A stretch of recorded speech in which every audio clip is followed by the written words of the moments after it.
What's up? Did you know that kayaking can actually give you scoliosis? I know that's not exactly like a fun fact, but it's true. It can also give you a lot of spinal compression issues, as well as kyphosis, which is that hump back that makes you look like a 80 or 90-year-old frail woman or man. But I actually made this video for you so that you can do it after your weekends of kayaking to help prevent that. So yeah.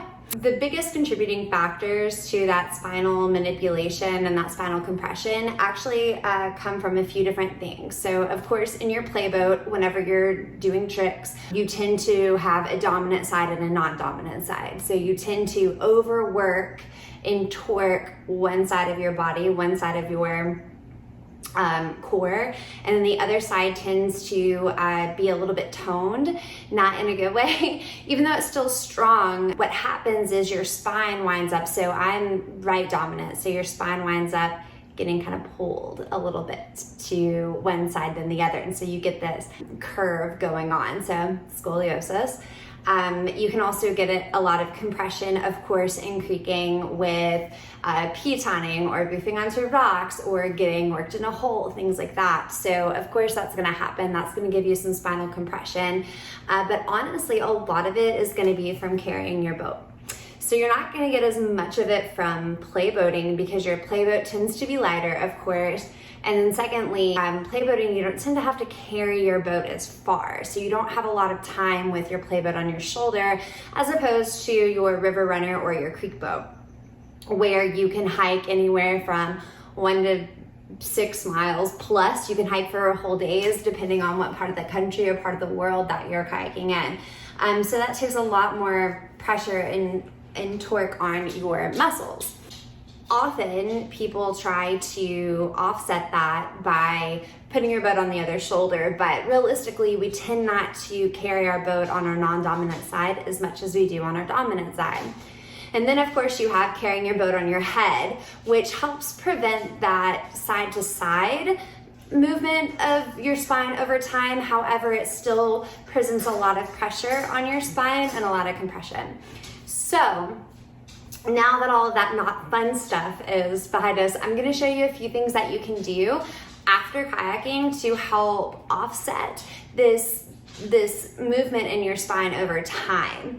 For me, I've been kayaking for 670,000 years. It's been quite a while. And so, of course, longer time in the sport, you have more torque, have more manipulation of the spine. So if I were to look at my spine, basically it's curved to the right, and then because I carry my boat on my right side a lot, my right shoulder is in and my right hip is in. So if I were to over exaggerate, I would be like this a lot.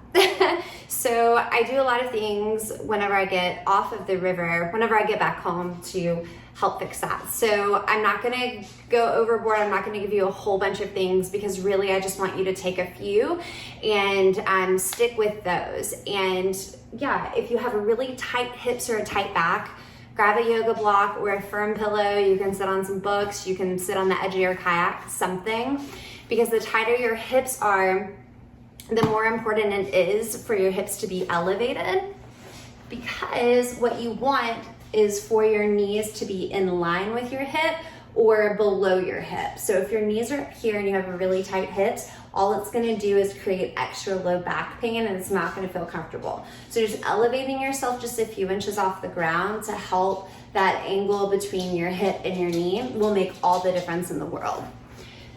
So we're gonna start with our mid back and we'll kind of work our way down. And so I encourage you just to pick a few out of this and stick with those. Wherever you feel the most stretch is where you're gonna have the most benefit over time. The first thing I'm gonna do is put my hands together, take my hands overhead, and I'm gonna draw a little bitty circle on the ceiling. So you're not gonna look up at the ceiling, you're gonna stay looking forward, keeping your spine in alignment, and you're gonna just feel some movement in your mid back. And I know that you're probably thinking this is weird, but that's okay. You're probably at home doing this alone, switch directions.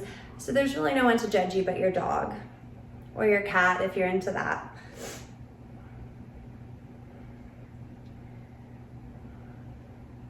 And the next thing you want to do just to start warming up the spine is just take your hands and walk them forward and let your head relax. Take a few deep breaths here and think about breathing into your upper back. You'll feel a stretch in between your shoulder blades. And walking yourself up. From here, we're gonna start into a twist. This is where your starting side matters the most. So something I picked up in my years of helping people in physical therapy is we want to basically double stretch our tight side and single stretch our loose side. So for me, my right side is a lot tighter than my left side. So I'm actually gonna start with stretching my right side. I'm gonna stretch my left side. I'm gonna stretch my right side again. So that way, first of all, you're getting more work on the tighter areas of your body, but say you start with your right side and stretch, and then you stretch your left side, all you're doing is squeezing all those tight muscles back together. So we just wanna make sure that they're getting as much love as possible. So what I'm gonna do is take my right hand to my left knee, my left hand behind me. I'm gonna start to twist, leading with my chest, not my head. And I'm only looking as far as my chest can turn. And then you'll switch sides.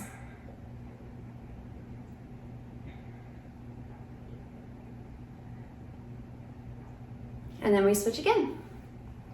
And for this, you can hold all of these for anywhere from 5 to 30 seconds each. You can count by breaths, you can do whatever. And you don't have to just do 1, 2, 3, you can do as many as you want. We're gonna take our right leg, actually our left leg, out just as far as is comfortable. You can keep a little bend in it, and I actually prefer that. The straighter your leg, the more stretch you're gonna get in your hamstring, but we're trying to target your hips right now. So the bend in the knee helps you stay into your back and your hips. So my left hand's actually gonna come on the inside of my left leg, and this matters for progression.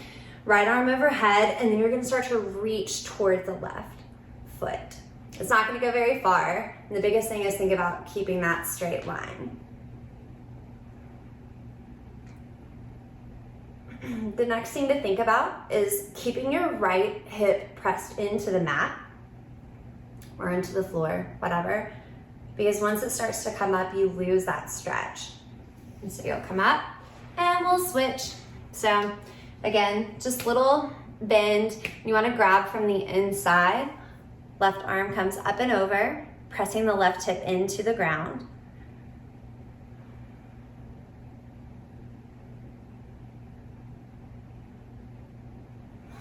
And then we'll bring the soles of your feet together in diamond pose. Some of you may be out here, some of you can maybe a lot closer. It really just depends on the mobility of your hips.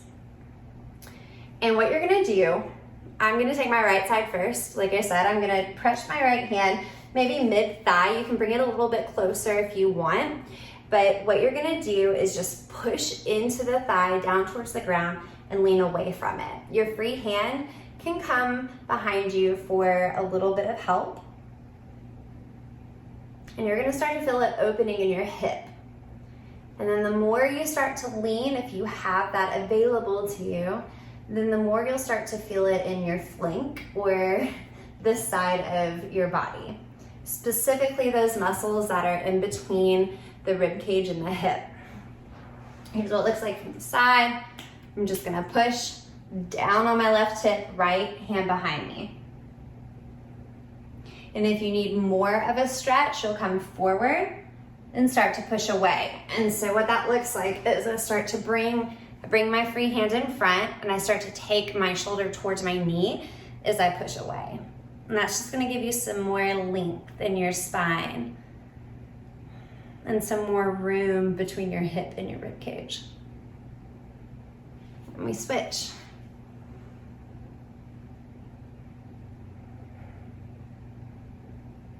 And finally, we're gonna go into a full flank stretch.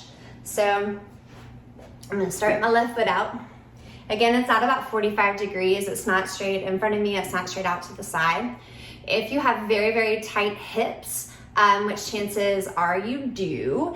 And if you don't stretch your flank very much, which chances are you don't, then you're gonna wanna keep that bend in your knee.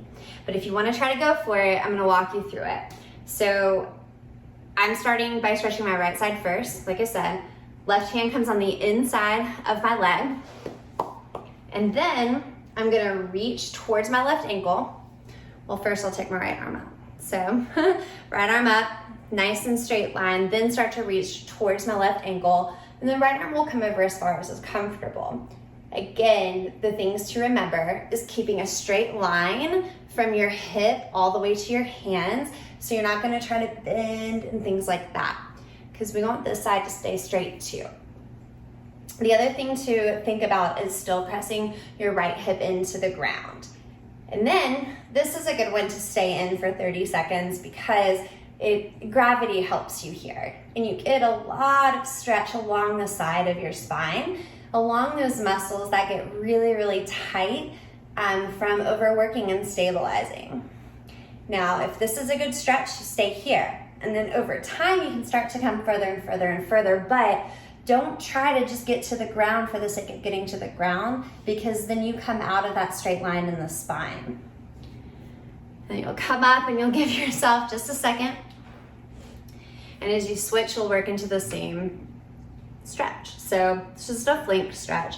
Hand stays in front, left arm up, reaching towards the right ankle, keeping the left hip on the ground. And then from here, your gaze, it can be down, but that may be a little bit much on your neck. So you can actually look past your shoulder, kind of like into your armpit. And again, a great stretch to hold for about 30 seconds or so.